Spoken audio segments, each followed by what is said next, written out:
Once upon a time in the cheerful town of Maplewood, a group of adventurous schoolchildren eagerly gathered at the school parking lot for a much-anticipated field trip.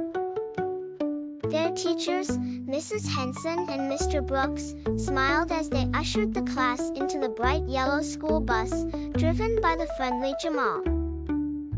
The bus chattered with excitement as the children settled into their seats, each carrying snacks, cameras, and wide smiles.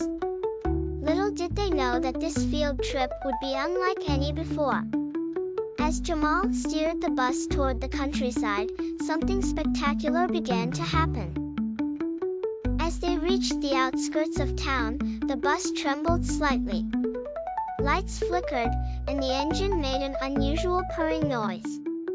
The children looked around curiously, and Jamal scratched his head with a puzzled grin. "Looks like this old bus has something up its sleeve," he chuckled. Suddenly, the bus lifted off the ground as if a gentle breeze lifted it, and, believe it or not, two enormous, shimmering wings sprouted from its sides.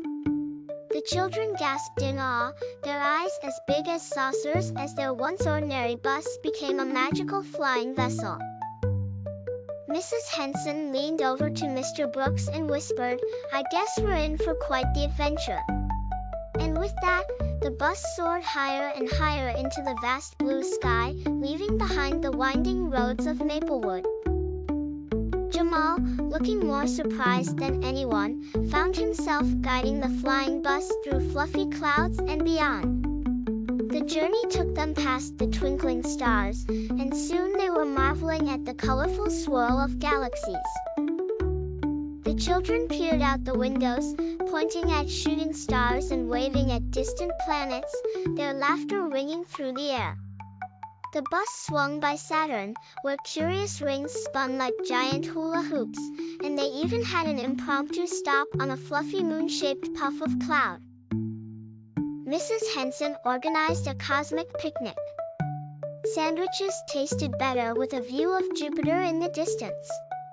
Mr. Brooks took this celestial opportunity to teach the eager students about the constellations they passed by and the mysteries of the universe.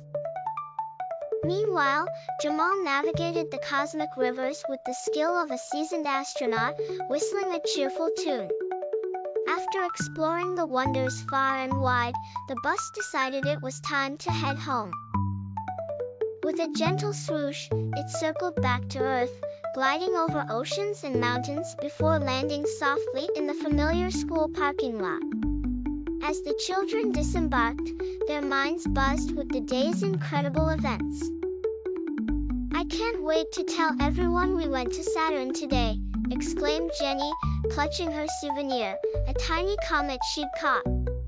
Jamal waved the children goodbye, his cap slightly askew but with a gleaming smile on his face. "Remember," he said teasingly, "anything's possible with a bit of imagination." And from that day on, Maplewood's little school bus was known as the Flying Wonder, where dreams took flight and every field trip promised new horizons.